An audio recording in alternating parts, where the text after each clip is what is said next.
ஒரு அழகான கிராமத்துல மகேஷ்னுட்டு ஒரு ஏழை விவசாயி இருந்தாரு. அவர் சிவன் சுவாமியோட பரம பக்தர். காலையிலே எந்திரிச்சு சிவன் சுவாமிக்கு எல்லா பூஜைகளும் செஞ்சுட்டு அதுக்கப்புறமா அவர்கிட்ட இருக்க எருமையோட உதவியால விவசாய வேலை பார்ப்பாரு மகேஷ். ஒரு நாளைக்கு ஓம் நம சிவாய, ஓம் நம சிவாய அப்படின்னு மகேஷ் ஜபம் பண்ணிட்டு இருக்கும் போது அவரோட மனைவி பூஜா, என்னங்க உங்க பூஜையெல்லாம் முடிஞ்சிருச்சா? ஏதாவது டீ குடிக்கிறீங்களா? ஓம் நம சிவாய, ஓம் நம சிவாய அப்படின்னு அவர் ஜபம் பண்ணிட்டு இருக்கிறத பார்த்துட்டு, அது சரி, என்னங்க இப்படி பூஜையே பண்ணிட்டு இருந்தா உங்க வேலையை யாருங்க பார்ப்பாங்க? வேலையும் கொஞ்சம் செய்யுங்க. பூஜா, உனக்கு தான் தெரியும்ல, நான் சிவன் சுவாமிக்கு பூஜை செய்யாம எந்த வேலையும் செய்ய மாட்டேன்னுட்டு. அவர் தான் எனக்கு எல்லாமே. நான் சொன்னா நீங்க எங்க கேட்க போறீங்க? அப்படின்னா உங்க சிவன் சுவாமி முன்னாடி கொஞ்சம் கண்ணீர் விட்டு அழுங்க.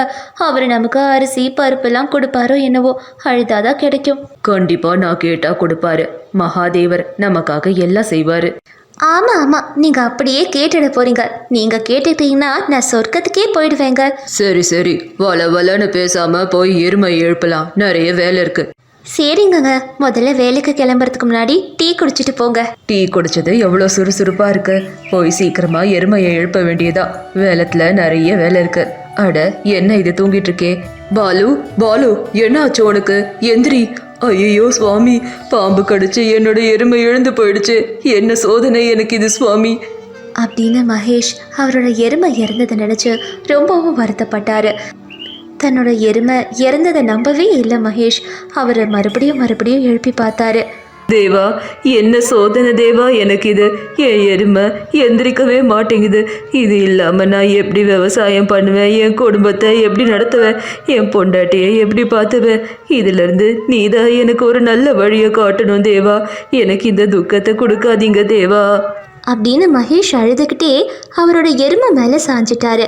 அப்ப சிவன் சுவாமி அவர் முன்னாடி வந்து, மகேஷ் மகேஷ், எனக்கு தெரியும் சுவாமி நீங்க வருவீங்கன்னுட்டு. மகேஷ், உனக்கு என்ன வரம் வேணுமோ கேளு. உங்களுக்கு தான் எல்லாமே தெரியுமே சுவாமி. என்னோட எருமை இறந்து போயிடுச்சு. நான் இப்ப எப்படி விவசாயம் பண்ணுவேன்? மகேஷ், இப்ப உனக்கு என்ன வரம் வேணுமோ நல்லா யோசிச்சு கேளு. மறுபடியும் நான் வரமாட்டேன். சுவாமி, எனக்கு எருமைய வரமா கொடுங்க சுவாமி. அது இருந்தாதான் நான் விவசாயம் பண்ண முடியும். நல்லா யோசிச்சு தானே மகேஷ் கேட்குற? இன்னொன்னொரு வரம் வேணும்னு கேட்க மாட்டியே.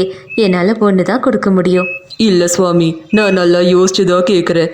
என் கூட எப்பயும் இருக்கிற மாதிரி ஒரு எருமைய வரமா கொடுங்க சுவாமி. ததாஸ்து. பூஜா, இன்னைக்கு என்ன நடந்துச்சுன்னு தெரியுமா? நீங்க தினமும் ஏதாவது சொல்லிட்டே இருப்பீங்களே, இன்னைக்கு என்ன ஆச்சு? என்னோட சிவன் சுவாமி என் முன்னாடி வந்தாரு. என்ன சொல்றீங்க? நான் வழக்கம் போல எருமைய எழுப்ப போனேன். அது நல்லா மயக்கத்துல இருந்ததுன்னு நினைச்சா அதை பாம்பு கடிச்சு இறந்து போயிருந்தது. எருமை வர வரைக்கும் அங்கிருந்து எந்திரிக்கவே கூடாதுன்னு நினைச்சேன். அதுக்கப்புறம் அப்புறமா சிவன் சுவாமி வந்து எனக்கு வரம் கொடுத்து புது எருமையே கொடுத்தாரு. என்னது? சிவன் சுவாமி உங்க முன்னாடி வந்து ஏதாவது வரம் கேளுன்னு சொன்னப்போ எருமைய கேட்டிருக்கீங்களா? காரு பணம்னு கேட்டிருக்க வேண்டியதானே? வீடு கூட கேட்டிருக்கலாமேங்க. எனக்கு என்ன வேணுமோ அதை தான் நான் கேட்டிருக்கேன். நான் கரெக்டாக தான் பண்ணியிருக்கேன். அட கடவுளே, இந்த மனுஷனை வச்சு என்ன பண்றது? பணம் காசு நகை புடவைன்னு கேட்காம எருமையை கேட்டிருக்காரு இவரு. என்ன பூஜா நீனு என்ன போய் இப்படி சொல்ற? நான் கரெக்டாக தானே கேட்டிருக்கேன். ஏன் சிவன் சுவாமி கூட வேற ஏதாவது கேட்கணுமான்னுட்டு யோசிச்சு கேளுன்னு சொன்னாரு. எனக்கு எருமை வேணும்னு கேட்டேன். எங்க அப்பா உங்களை மாதிரி முட்டாளுக்கு என்ன கல்யாணம் பண்ணி வச்சு என் வாழ்க்கையே நாசம் பண்ணிட்டாரு. பூஜா, நீ எதுக்கு இப்போ வருத்தப்படுற? நாளைக்கு மறுபடியும் சிவன் சுவாமி கிட்ட காரு பங்களா நகைலாம் கேட்குற. நீ வருத்தப்படாத. அடுத்த நாள் காலையில விடிஞ்சுது. மகேஷ் அவரோட மனைவி கிட்ட போய், பூஜா, எனக்கு ரொம்ப பசிக்குது, சாப்பிட்றதுக்கு ஏதாவது கொடு. ஆமா ஆமா, நீங்க சாப்பிட்டு அப்படியே மல்டி மில்லியனரா ஆக போறீங்க பாருங்க. முதல்ல நீங்க சொன்ன மாதிரி உங்க சிவன் சுவாமி கிட்ட காரு பங்களா பணம் நகை இதெல்லாம் கேளுங்க. பூஜா அப்படி சொன்னதுனால மகேஷ் அன்னைக்கு சிவன் சுவாமியை எங்க பார்த்தாரோ அதே இடத்துக்கு போனாரு. அவர் சிவன் சுவாமி கிட்ட வேண்டினாரு. சுவாமி, எனக்காக ஒரே ஒரு தடவை மறுபடியும் காட்சி கொடுங்க சுவாமி. என்ன வேணும் மகேஷ்? சுவாமி, நான் ரொம்ப பெரிய தப்பு பண்ணிட்டேன். எனக்கு இன்னொன்று வரம் வேணும். அந்த வரத்தால என் மனைவியை ராணி மாதிரி நான் பார்த்துக்கணும். மகேஷ், நான் உனக்கு வரன் கொடுக்கும் போதே சொன்னேனே, நல்லா யோசிச்சு கேளுன்னு. ஒரே ஒரு வரம் தான் கொடுப்பேன்னு சொன்னேன். இந்த எருமை எப்பயும் உன் கூடவே இருக்கும். சிவன் சுவாமி கொடுத்த வரத்தை எடுக்க மாட்டாரு. அதனால மகேஷ் தினமும் அந்த எருமையோடையே நேரத்தை செலவழிச்சுக்கிட்டு இருந்தாரு. இதனால அவருக்கும் அவர் மனைவிக்கும் சண்டை வந்துக்கிட்டே இருந்தது. பூஜா, குடிக்க கொஞ்சம் தண்ணி கொடு பூஜா. என்ன மகாராஜா, வந்துட்டீங்களா? நீங்க அந்த சிவன் சுவாமி கிட்ட பணம் கேட்டிருந்தா என் நிலைமை நல்லா இருந்திருக்கும்ல. எனக்கு ரொம்ப தாகமா இருக்கு, தண்ணி கொடு. என்னங்க, தண்ணி உங்க பக்கத்துல தாங்க இருக்கு, அங்க எந்திரிச்சு போய் எடுத்து குடிங்க. வீட்டில் என்ன வேலை செய்கிறவங்க இருக்கிறாங்களா என்ன உங்களுக்கு தண்ணி கொண்டு வந்து கொடுக்கறதுக்கு? உங்கள் வேலையை நீங்களே பார்த்துக்கோங்க. சரி, உங்கள் சிவன் சுவாமி என்ன வரத்தை கொடுத்தாரு அதை முதல்ல சொல்லுங்க. அவர் என்ன சொன்னாரு? என்னன்னு நான் சொல்றது? அவர் கொடுத்த வரத்துல இந்த எருமை எப்பயும் என் கூடவே இருக்குமா. சரி, என்ன பண்ணுறோன்றத நானே பண்ணிக்கிறேன். என்ன பண்ண போற பூஜா? எனக்கு கூட சொல்லு, நான் உதவி செய்கிறேன் உனக்கு. எந்த உதவியும் செய்ய தேவையில்லைங்க, நீங்கள் இங்கேயே இருங்க, நான் பார்த்துக்கிறேன். பாலு, நீ எங்க போயிட்ட? எதுக்குங்க கத்துறீங்க? என்னோட எருமையை காணும், எங்க அது? இந்தாங்கங்க, இதுல காசு இருக்கு, எடுத்துக்கோங்க. ஏது உனக்கு இந்த காசு? நான் உங்க எருமைய வித்துட்டேங்க. ஏன் பூஜா அப்படி பண்ண? அந்த எருமைனால தான் நமக்கு விவசாயம் நடந்துட்டு இருந்துச்சு. இப்ப குடும்பத்தை எப்படி நடத்துவோம்? என்னங்க, நீங்க ஒன்றும் சொல்ல வேண்டாம், நான் எல்லாத்தையும் பார்த்துக்கிறேன். ஒரே வருஷத்துல நம்ம பணக்காரங்களா மாறுவோம், பாருங்க. என்ன சொல்ற பூஜா நீனு? எல்லாமே தப்பு பண்ணிட்டியே. என்னங்க, பார்த்துக்கிட்டே இருங்க. சிவன் சுவாமி கொடுத்த வரத்தால உங்களை பெரிய ஆளா ஆக்குறேன். 2 பேரும் நிலத்துக்கு போகும்போது அங்க அவங்களோட எருமை வந்தது. பாத்தீங்களா என்னோட புத்திசாலித்தனத்தை? ஓம் நம சிவாய, ஓம் நம சிவாய, ஓம் நம சிவாய, ஓம் நம சிவாய. இப்ப சொல்லி என்ன பிரயோஜனம்? உங்களுக்கு தெளிவே இல்லைங்க. அப்பதான் மகேஷ் அவர் கேட்ட வரத்தை யோசிச்சு பார்த்தாரு. எருமை எப்பயும் அவர் கூட இருக்கணும்னுட்டு. அதுக்கப்புறம் தினமும் எருமையை விற்கிறது, அதோட பணத்துல வாழ்றதுன்னு இருந்தாரு. கொஞ்சம் கொஞ்சமா அவங்க பெரிய பணக்காரங்களாவே மாறினாங்க. கமலா சிவன் சுவாமியோட தீவிர பக்தியை எப்பயும் சிவன் சுவாமிக்கு ஜபம் பண்ணிட்டு மந்திரங்களை சொல்லிக்கிட்டு பூஜை செஞ்சுக்கிட்டு இருப்பாங்க. பையன் ராமு விவசாயம் செஞ்சுட்டு இருந்தாரு. விவசாயம் நல்லா தான் நடந்தது. ஆனா ராமு இப்ப பார்த்தாலும் அம்மா கிட்ட புலம்பிட்டு இருப்பாரு. கமலா பாட்டி யார்கிட்டயும் எதையும் கேட்க மாட்டாங்க. பையனுக்கு தொந்தரவா இருக்க மாட்டாங்க. கிழிஞ்ச சேலையை தைச்சுக்கிட்டு போடுவாங்க. மருமக கவிதா அவங்க மாமியார பாத்துக்கவே மாட்டா. சரியான சாப்பாடும் போட மாட்டா. அவங்கள கண்டாலே எரிஞ்சு எரிஞ்சு விழுவா. கமலா பாட்டி சிவனுக்கு ஆர்த்தி காட்டிட்டு ஓம் நம சிவாய, நம சிவாய, ஹர ஹர ஹர ஹர நம சிவாய அப்படி ஆர்த்தி காட்டி பையன்கிட்ட, இந்தாப்பா, வேலைக்கு போகிறதுக்கு முன்னாடி பிரசாதத்தை சாப்பிடு, சிவன் அருள் உனக்கு எப்பயும் இருக்கும்னு சொன்னாங்க. அப்போ மருமக, ஆரம்பிச்சிட்டிங்களா அத்தை? எப்போ பார்த்தாலும் நீங்கள் கெடுறதும் இல்லாமல் அவரையுமா கெடுக்குறீங்க? எப்போ பார்த்தாலும் சிவன் சுவாமி பூஜைன்னுட்டு. உங்கள் சிவன் சுவாமி என்ன எல்லாத்தையும் கொடுத்துட்டாரா என்ன? இவ்வளோ பூஜை பண்ணுற உங்களுக்கே அவர் எதுவும் செய்யலை, இனிமேல் என்ன செய்ய போகிறாரு? அப்படி எகத்தாளமாக சொன்னா மருமக கவிதா. அதுக்கு மாமியாரும் அமைதியாக இருந்தாங்க. அவளோட கணவரும் அமைதியா வேலை பார்க்க போயிட்டாரு. இப்படியே தினமும் நடக்கும். கமலா பாட்டி எல்லாத்துக்கும் அமைதியா இருப்பாங்க. தினமும் சிவன் சுவாமிக்கு பூஜை செஞ்சுக்கிட்டு கோவிலுக்கு போய் மந்திரங்களை சொல்லிக்கிட்டு தியானம் பண்ணிக்கிட்டு இருப்பாங்க. மருமக கவிதா வீட்டில் நல்லா சமைச்சு அவ மட்டும் நல்லா சாப்பிடுவா. மீதி இருக்க சாப்பாடை கமலா பாட்டிக்கு போடுவா. சரியா சாப்பிடாததுனால கமலா பாட்டிக்கு மயக்கமும் உடம்பு சரியில்லாமையும் இருந்தது. மருமக கவிதா, அத்தை, வெறும் பூஜை மட்டும்தான் செய்வீங்களா இல்லை வீட்டு வேலையும் செய்வீங்களா? எல்லா வேலையும் நானே பார்க்க வேண்டியது இருக்கு. மொத்தமாக செய்கிறதுக்கு நான் மனுஷியா இல்லை ரோபோட்டா அத்தை? எல்லா வேலையும் என் தலையிலே கட்டுறீங்க. சரிம்மா, நான் வீடை சுத்தம் பண்ணிடுறேன். அத்தை, வீடை மட்டும் சுத்தம் பண்ணால் பத்தாது, கொஞ்சம் பாத்திரமும் இருக்கு, அதையும் சுத்தம் பண்ணிடுங்க. சரிம்மா, பண்ணிடுறேன். கமலா பாட்டி காலையிலே சீக்கிரமாக எந்திரிச்சு வீடை சுத்தம் பண்ணிட்டு பாத்திரத்தை தேய்ச்சிட்டு இருந்தாங்க. அதுக்கப்புறம் சிவன் சுவாமியை பூஜை செய்வாங்க. இப்படியே நாட்களும் போச்சு. ஒரு நாளைக்கு கமலா பாட்டி அவங்க பையன்கிட்ட, தம்பி, நாளையிலேருந்து ஆவணி மாதம் ஆரம்பிக்குது. நான் சிவன் சுவாமிக்கு பூஜை செய்யணும்ப்பா. பிரசாதம் எல்லாம் தயார் பண்ணுறதுக்கு கொஞ்சம் எனக்கு உதவி செய்றியாப்பா அப்படின்னு கமலா பாட்டி கேட்டாங்க. அதுக்கு அவங்க பையன், அம்மா, நீங்க தான் தினமும் பூஜை செய்றீங்களே, இது என்ன ஆவணி மாச பூஜைன்னுட்டு கேட்டாரு.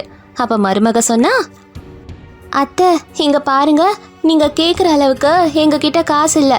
அதான் உங்களுக்கு தெரியும்ல, விவசாயம் சரியா நடக்கலன்னுட்டு. எப்படி எங்களால் காசு கொடுக்க முடியும்? இருக்கிறத வச்சு பூஜை செய்யுங்க. அதை கேட்டோன்னே கமலா பாட்டி எதுவும் பேசாம அங்கிருந்து போயிட்டாங்க. மருமக கவிதாக்கு இவங்க ரொம்ப தொல்லை பண்றாங்கன்னு தோணுச்சு. கைலாயத்துல சிவன் சுவாமி தியானம் பண்ணிட்டு இருந்தாரு. அப்ப பார்வதி தேவி, பிரபு, பூலோகத்துல கமலா ரொம்ப ரொம்ப அவஸ்தைப்பட்டுட்டு இருக்காங்களே, அவங்க உங்களை எவ்வளோ தியானம் பண்ணி வழிபாடு செஞ்சுட்டு பூஜை செஞ்சுக்கிட்டு இருக்காங்க, நீங்க ஏன் அவங்களுக்கு உதவி செய்யக்கூடாது? தேவி, பூலோகத்துல இருக்க எல்லாரும் அவங்கவுங்க கர்மத்துக்கான பலனை கண்டிப்பா அனுபவிச்சுதான் ஆகணும். கமலா இன்னும் கொஞ்ச நாளைக்கு தான் கஷ்டப்படுவாங்க. ஒரு நாளைக்கு கவிதா அவ கணவர்கிட்ட, என்னங்க, என் அண்ணனுக்கு கல்யாணம் வருதுங்க, நம்ம 2 பேரும் எங்க அம்மா வீட்டுக்கு போனோம். ஆனா இப்ப பிரச்சனை என்னன்னா, அறுவடை நல்லா நடந்திருக்கு, எல்லாத்தையும் யாருங்க பாத்துக்க போறா, அதுதான் கவலையா இருக்கு அப்படின்னு கவிதா கேட்டா. அதுக்கு அவளோட கணவர், சரி நீ வேணா உங்க அம்மா வீட்டுக்கு போயிட்டு வா, நான் இங்க இருந்து எல்லாத்தையும் பாத்துக்கிறேன்னு சொன்னாரு. அட, நீங்க வரலனா எல்லாரும் என்னங்க நினைப்பாங்க? நம்ம வேணா ஒன்று பண்ணலாம். உங்க அம்மா சும்மா தானே இருக்காங்க, அவங்கள நிலத்துல பாதுகாப்பா வச்சுட்டு ஒரு குடிசை ஒன்று கட்டி கொடுத்துட்டு அதுல அவங்கள தங்க சொல்லிக்கலாம். இருக்கிறத வச்சு சாப்பிட்டுக்கிட்டு சிவன் சுவாமிக்கு பூஜை செஞ்சுக்கிட்டு இருக்கட்டும். இப்படிதான் நம்மளால பண்ண முடியுங்க, சொல்றத கேளுங்க. அதுக்கு ராமுவும் சரின்னு சொன்னாரு. அடுத்த நாளைக்கு எல்லா ஏற்பாடுகளையும் செஞ்சு கமலா பாட்டியில குடிசையில தங்க வச்சாரு. அதுக்கப்புறம் ராமு அவரோட மாமியார் வீட்டுக்கு போயிட்டாரு. கமலா பாட்டி இன்னும் பக்தியில ஐக்கியமானாங்க. அப்ப பார்வதி தேவி, சாமி இப்பயாவது ஏதாவது பண்ணுங்க, என்னால அவங்க படுற கஷ்டத்தை பார்க்க முடியல. அப்ப சிவன் சுவாமி சிரிச்சுட்டு பூலோகத்துல ஒரு முனிவரோட ரூபத்துல கமலா பாட்டி வீட்டுக்கு வராரு. வீட்ல யாராவது இருக்கீங்களாமா? எனக்கு ரொம்ப ரொம்ப பசிக்குதுமா, சாப்பிட ஏதாவது இருந்தா தரியா? உன்னோட நிலத்துல எல்லா பயிரும் வளர்ந்துருக்கத பார்த்த, எனக்கு பயிரை கொஞ்சம் சாப்பிட கொடுக்கறியாமா? அப்ப கமலா பாட்டி, இல்ல பாபா, உங்களுக்கு பச்சையான பயிரை நான் எப்படி சாப்பிட கொடுக்க முடியும்? நீங்க வீட்டுல வந்து உட்காருங்க, நான் உங்களுக்கு வேக வச்சு தரேன்னு சொன்னாங்க. உடனே நிலத்துக்கு போய் அங்கிருந்த பயிர்களை பறிச்சு அதை வேக வச்சு பாபாக்கு கொடுத்தாங்க. சாப்பிடுங்க பாபா, இது தவிர கொடுக்கறதுக்கு என்கிட்ட எதுவும் இல்லை அப்படின்னு கமலா பாட்டி சொன்னாங்க.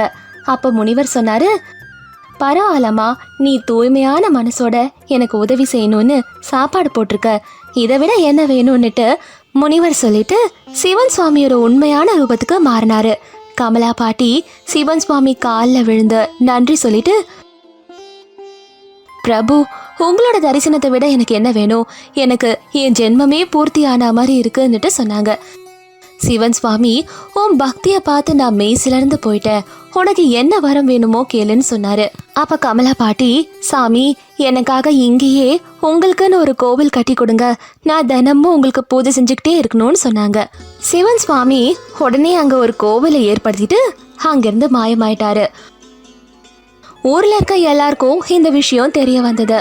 கமலா பாட்டிய எல்லாரும் ரொம்ப மரியாதையாவும் கௌரவமாவும் நடத்தினாங்க. தன்னோட அம்மா வீட்டுக்கு போன கவிதாக்கு தீக்காயம் ஏற்பட்டுச்சு. அதுக்கப்புறம் கவிதாவும் அவளோட கணவரும் ஊருக்கு வந்தாங்க. விஷயத்த கேள்விப்பட்ட 2 பேரும் கடகடன்னு கமலா பாட்டிய பார்க்க ஓடுனாங்க. பையனும் மருமகளும் கமலா பாட்டி கிட்ட மன்னிப்பு கேட்டாங்க. கமலா பாட்டி கவிதாவோட முகத்தை பார்த்துட்டு, என்ன இவளுக்கு காயமா இருக்கேன்னு அவளை சிவன் சுவாமியோட கோவிலுக்கு கூட்டிட்டு போய் தீர்த்தத்தை கவிதா மேல தெளிச்சாங்க. கவிதாக்கு அவளோட முகம் சரியாச்சு. எல்லாரும் கமலா பாட்டிய மரியாதையாவும் கௌரவமாவும் பார்த்தாங்க. அப்ப கவிதா, அத்தை எங்களை மன்னிச்சிடுங்க அத்தை, இவ்வளோ நாள் நான் உங்களுக்கு செஞ்சதுக்கு என்ன மன்னிச்சிடுங்க, வாங்க நம்ம வீட்டுக்கு போய் எல்லாரும் சந்தோஷமா இருக்கலாம். கமலா பாட்டியோட பையனும் தன்னோட அம்மா கிட்ட, அம்மா நான் செஞ்ச எல்லாத்துக்கும் என்ன மன்னிச்சிடுங்கன்னுட்டு கேட்டாரு. அப்ப கவிதா, வாங்கத்த வீட்டுக்கு போலாம். இல்லம்மா, நான் எங்கேயும் வர முடியாது. நான் இருக்கிற காலம் வரைக்கும் என் சிவனுக்கு நான் பூஜை செஞ்சுக்கிட்டு மந்திரங்களை சொல்லிக்கிட்டு இருக்க போறேன். நான் இங்கதாம்மா இருப்பேன். அப்படி கொஞ்ச நாட்களுக்கு கமலா பாட்டி பூஜை செஞ்சு அதுக்கப்புறம் அவங்களோட உயிரை விட்டாங்க. அவங்க சிவன் சுவாமி கிட்ட போய் சேர்ந்தாங்க. பையனும் மருமகளும் கமலா பாட்டிக்கு செய்ய வேண்டிய எல்லா சம்பிரதாயங்களையும் செஞ்சு முடிச்சாங்க. அன்னிலிருந்து அவங்க அந்த கோவில்ல எல்லா பூஜைகளையும் செஞ்சாங்க. எல்லாருக்கும் நிறைய அன்னதானம், நிறைய நல்லதுன்னு பண்ண ஆரம்பிச்சாங்க. அவங்களோட சிவன் கோவில் பத்தி ஊர்ல நிறைய பேருக்கு தெரிஞ்சுது. வெளியூர்ல இருந்தும் மக்கள் வந்து கோவில்ல சிவன் சுவாமிய தரிசனம் பண்ண ஆரம்பிச்சாங்க. ஓகே ஃப்ரெண்ட்ஸ், இந்த கதை உங்களுக்கு பிடிச்சிருக்கா? அப்போ வழக்கம் போல லைக் போட்டுருங்க. இதே மாதிரி கதைகளை பார்க்க மறக்காம நம்ம சேனலையும் சப்ஸ்கிரைப் பண்ணுங்க.